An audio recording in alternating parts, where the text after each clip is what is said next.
What are the most infamous trades in Marlins history? I'm going to talk about them on today's Locked On Marlins.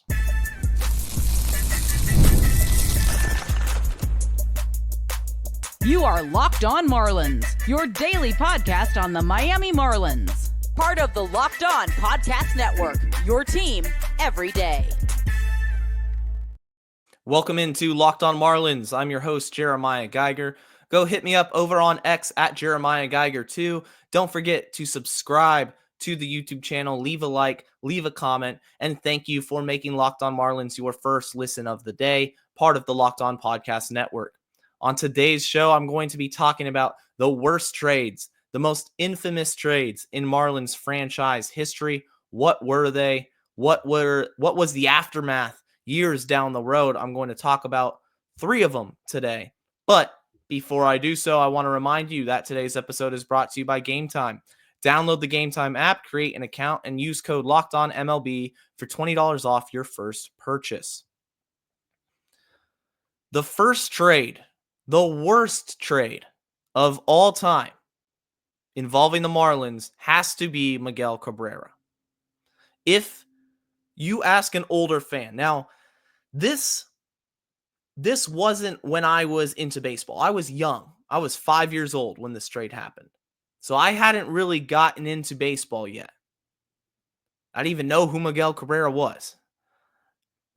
But if you're an older fan and you're listening to this podcast, you have to think what could have been.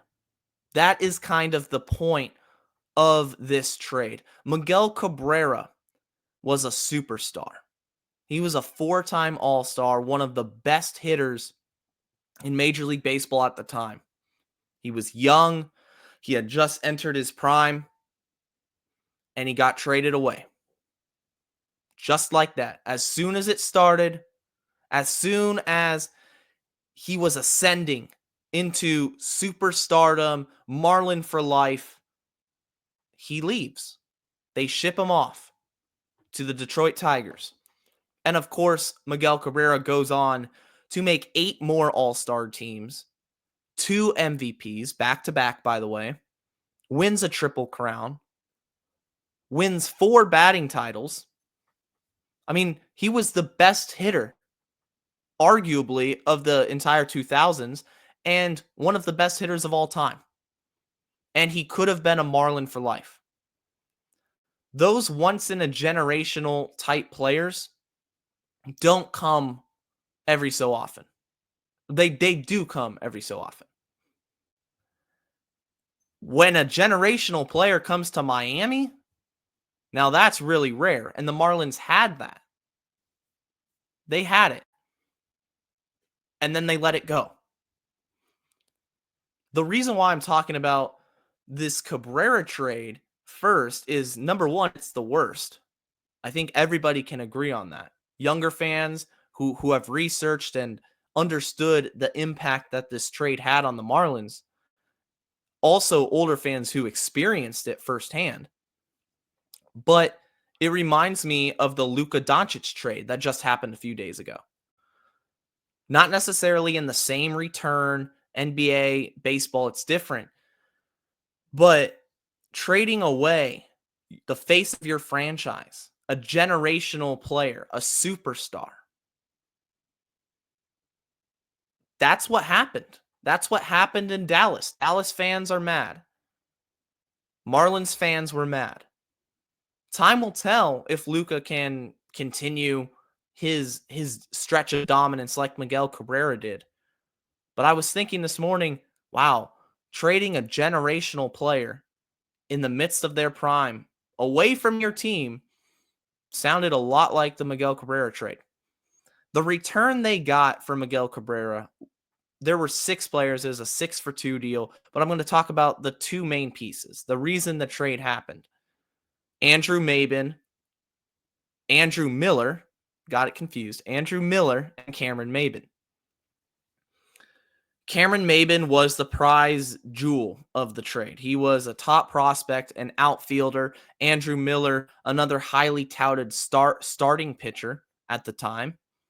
And they both went on to have fairly lengthy careers in Major League Baseball, but it wasn't in South Florida. And for all intents and purposes, that trade very early on busted. The prospects didn't work out. Maben and Miller each played 3 years in Miami before going on to different teams. In fact, what's ironic is Cameron Maben returned to Miami in 2018 and played 99 games that season. That was the most games he played in a single season in a Marlins uniform. The 3 seasons he was here after the Miguel Cabrera trade didn't break 90 games. So I thought that was interesting. Andrew Miller didn't work as a starting pitcher. Eventually transitioned to become a reliever, switched roles, and carved out a good career, became a really good reliever, but again, it wasn't for the Marlins. That's the risk you take when you trade a player like that. At the time, I'm sure you could have logically said, well, maybe Andrew Miller develops into an ace and Cameron Maben becomes a star outfielder. Maybe, but they're prospects. It didn't happen. You traded someone in their prime for prospects. And we see with the Marlins, that tends to not work out very well. The Yelich trade, Real Muto, the list goes on. But by far, given the pedigree of Miguel Cabrera, given the career trajectory he was on, given that he's going to enter the Hall of Fame wearing a Detroit Tigers hat, it hurts. There's no doubt about the fact it was a horrible trade, and Marlins fans still feel the sting. It wasn't the only trade, though, that the Marlins made during that time. They traded away Dontrelle Willis. They traded Josh Beckett. They traded a lot of players from that 2003 World Series championship team. But Miguel Cabrera was the player who went on to establish his legacy in another uniform. When I think of Josh Beckett, I still think of him winning that World Series trophy with the complete game as a world champion. When I think of Miguel Cabrera, I think of him as a Detroit Tiger. Now, fast forward a few years down the road, and there was another trade. This time it was different.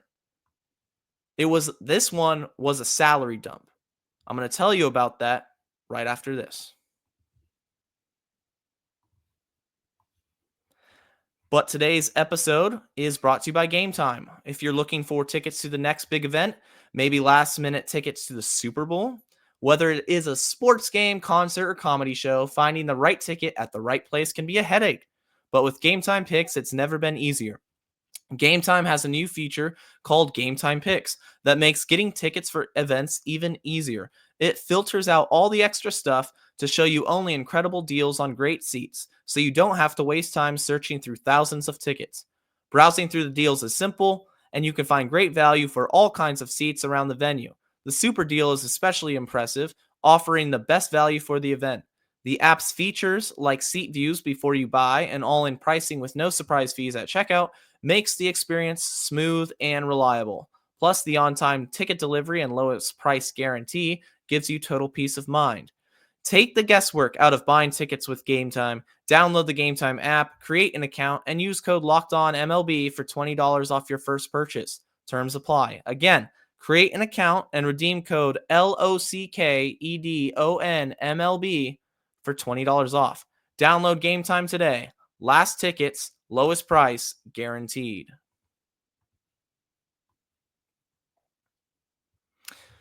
Make sure you're subscribed to the YouTube channel. Let me know your thoughts down below. For every episode, I'll be right here every day on Locked On Marlins, bringing you the best content every day of the season. It's going to be an absolute blast running this podcast for you guys. The second trade I'm going to be talking about, it was a salary dump. This wasn't a prospect haul. We're trading for two elite prospects that eventually turned out to not work out. This one was shocking. Now, to fully understand this trade, let's go back decade and a half ago.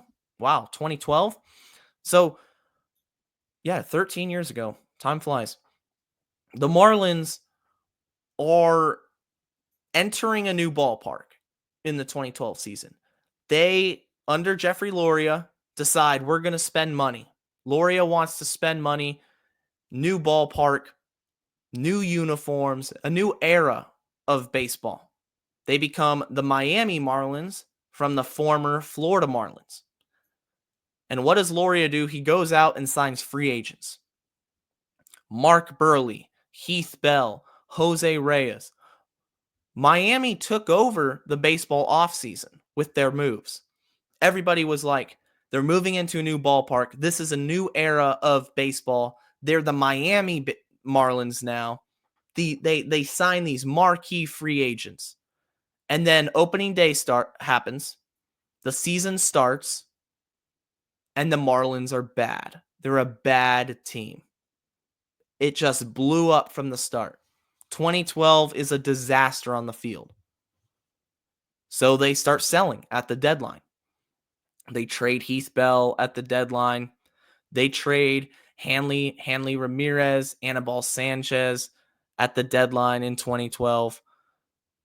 And in the offseason, they make the biggest trade yet.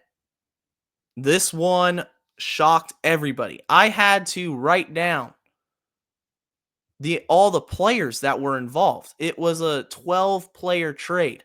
Now, Reyes was signed to a 6-year deal at the time. At the time, he was looked at as a possible face of the franchise for the new Miami Marlins. It was a 6-year, $106 million deal. Burley was making some big bucks. Burley had a 4-year, $58 million deal. They each play one season in Miami before they get shipped off to Toronto, along with veteran Josh Johnson, who is a very familiar face to older Marlin fans, younger Marlin fans who grew up watching the Florida Marlins. Josh Johnson is in this trade. Emilio Bonifacio, inside the park home run legend, opening day, he's in this trade. John Buck, if you remember John Buck, 5 players were traded to the Toronto Blue Jays in the offseason. Just like that. They traded everybody. That's the phrase people say. Remember that time the Marlins traded everybody to the Blue Jays. They got back Jeff Mathis, Adeiny Hechavarria, Jake Marisnick, Anthony DeSclafani, Henderson Alvarez, and Justin Nicolino, along with Yunel Escobar, who never actually played in Miami. But those players that they got back, they all played in Miami. It wasn't something where the prospects didn't bust. They got back major league players.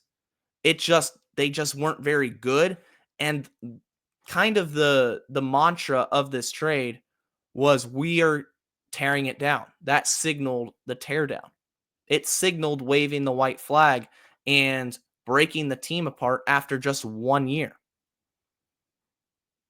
And it created a lot of disgust among Marlins fans who viewed Loria as a cheap, penny-pinching owner. It's tough being a Marlins fan.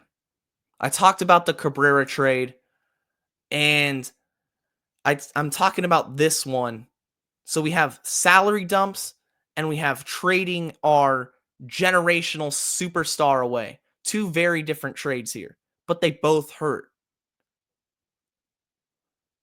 When the Marlins spend money, just as quickly after, they want to get rid of that money. This is the biggest example of it. Everything had changed in South Florida with baseball. There was hope in Miami. Well, the Marlins, they're investing in the team. They're investing in free agents. But they weren't. Because it was just a facade. It was a mirage in the desert. You see something in the distance, you go to check it out, and then it's not there. I saw Loria spending money in the distance. I go to the ballpark. and it's not happening. And they traded everyone. The funny thing is, and this is a fun fact about this trade, Henderson Alvarez and Josh Johnson both failed their physicals. They both failed their physicals, and yet the trade still happened.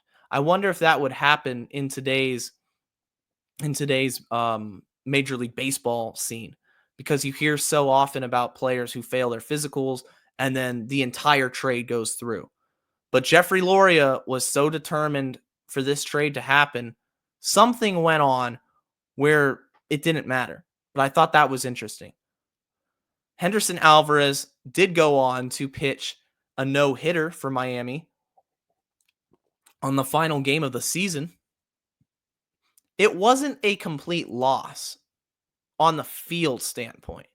So the Cabrera trade was a complete L for the Marlins.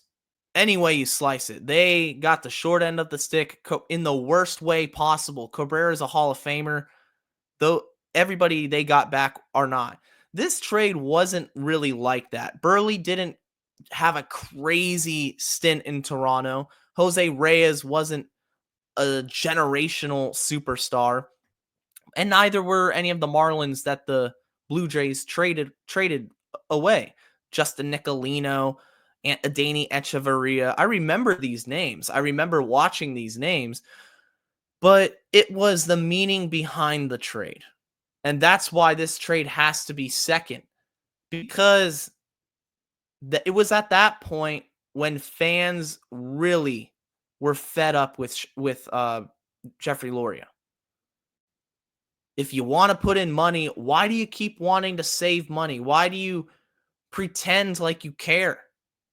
It's frustrating.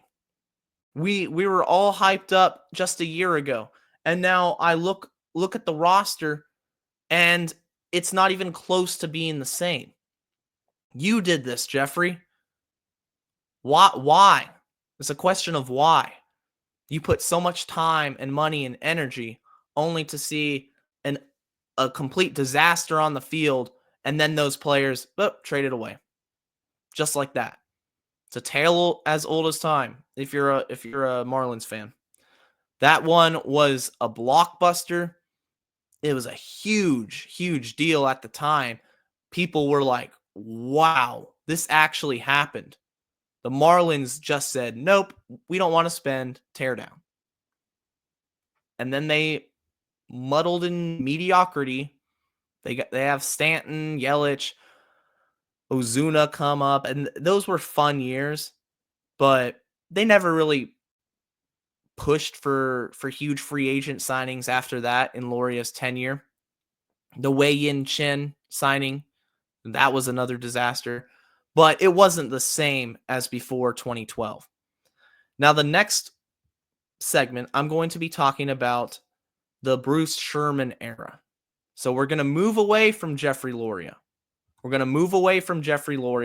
And talk about Bruce Sherman and a trade that reminds me of the Cabrera trade in terms of the player who they traded away, but it's a little bit different. I'm going to talk to you about that right after this. And this episode is brought to you by PrizePicks. The big game is almost here, and there's no better way to make it even more exciting than with PrizePicks, the best place for daily fantasy sports. With over 10 million members and billions in winnings awarded, PrizePicks makes it fun and simple to get on the action. Here's how it works. If you pick more or less on at least 2 players, and if you're right, you could win up to 1,000 times your cash. PrizePicks even has a free pick for the big game where Patrick Mahomes only needs to throw 1 yard to win. That is going to happen, by the way, so go hit that one. Pair that with one more correct pick, and you're cashing out. It's fast, safe withdrawals. When you win, your cash is in your account in as little as 15 minutes. Check out the promo tab to tail any of the Super Sweet Millie winners' big game lineups. If you tail a lineup that goes 3 for 3, you can win a split of $1 million in promo funds. Download the app today and use code LOCKEDONMLB to get $50 instantly after you play your first $5 lineup. That's code LOCKEDONMLB for $50 instantly after you play your first $5 lineup. PrizePicks, run your game.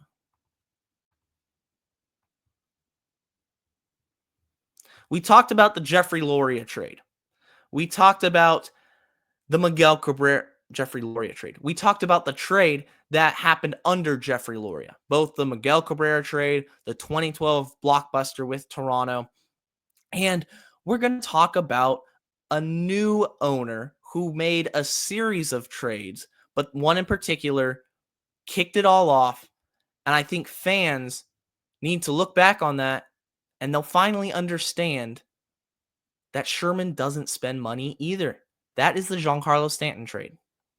Loria famously alienated himself from the fan base.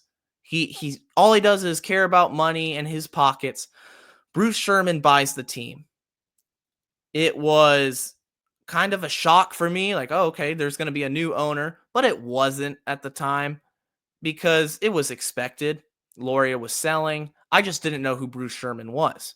But I did find out that he doesn't want to spend money and pay for Giancarlo Stanton's humongous contract he had signed a couple years before. It was easy to figure that out because just a few months after he buys the Marlins, Stanton is traded to the Yankees in a complete salary dump. My favorite player, gone. The player that got me to fall in love with the Marlins, traded away, pennies on the dollar in terms of prospect return. The only reason they traded him was to save money. Much like the 2012 trade, but this was a one player, the face of your franchise type player. Stanton was beloved in Miami. Everyone loved him. He was an MVP winner, home run derby champ, all-star. It's what got me into watching Marlins baseball, was watching Big G. And he got traded to save money because Bruce Sherman couldn't afford paying Giancarlo Stanton's contract, or he didn't want to. It's either of those two. And as a young Marlins fan who loves Stanton, that one hurt. The Marlins had another player who you thought would be a Marlin for life, face of the franchise, much like Miguel Cabrera. Stanton was the best power hitter at the time, consistently produced for the Marlins, just signed this huge contract and gets traded to the big market Yankees.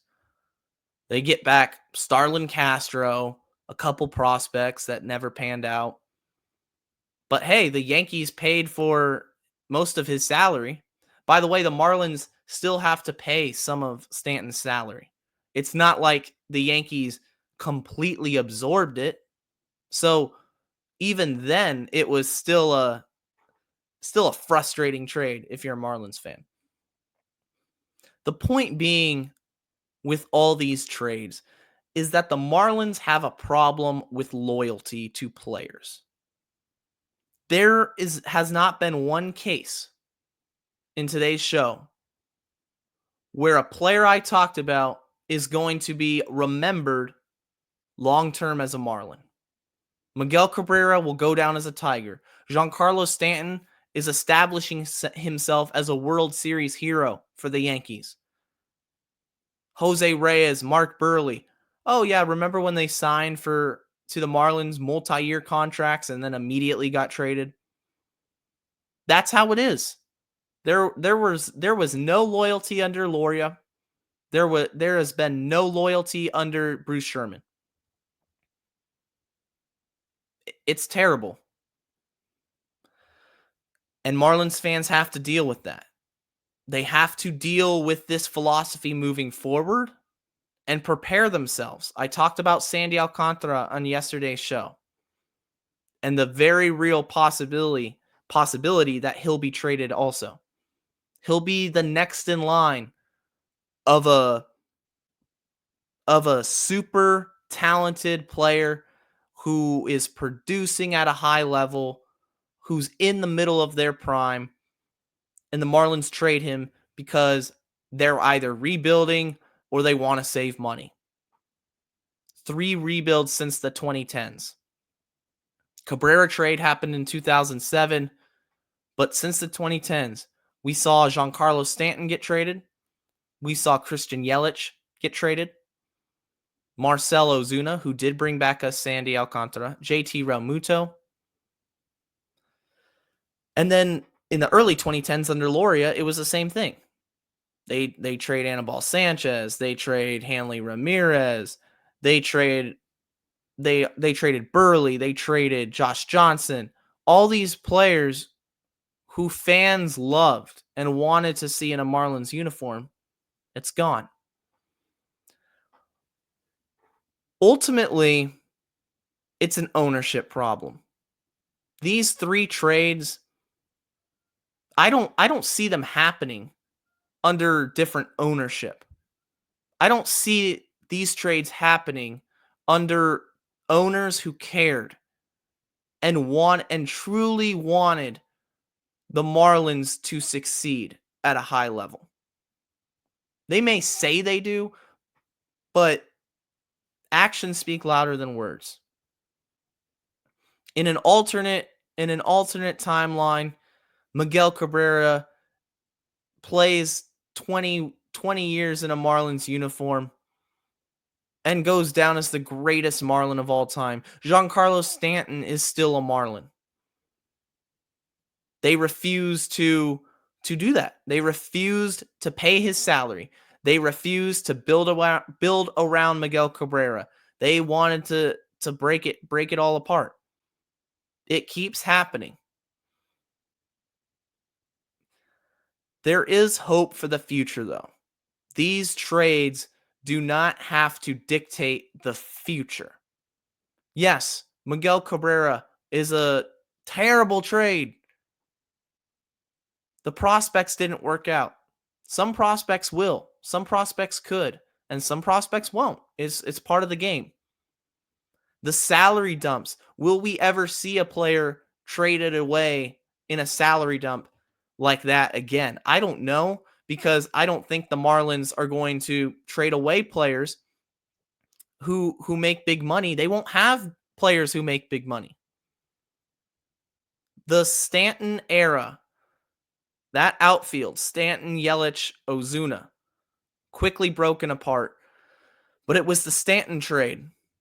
Even though I could argue the Christian Yelich trade was just horrendous in terms of a return, it was the Stanton trade that showed me Bruce Sherman does not want to spend money, because it happened immediately. It was, nope, this isn't going to happen. This is too much. And Marlins fans moved on. That's all we can do. I watched Giancarlo Stanton in New York. I cheer for him. I watched Miguel Cabrera, and I was amazed. How could the Marlins let this player go? But it happens. There's nothing we can do about it as fans. Dallas Mavericks fans, Luka Doncic, that's what got me to do this episode today. I understand the pain of a organization that doesn't show loyalty to a superstar, that makes decisions solely based off of finance. I don't like that. I'm gonna always call it how it is on this podcast.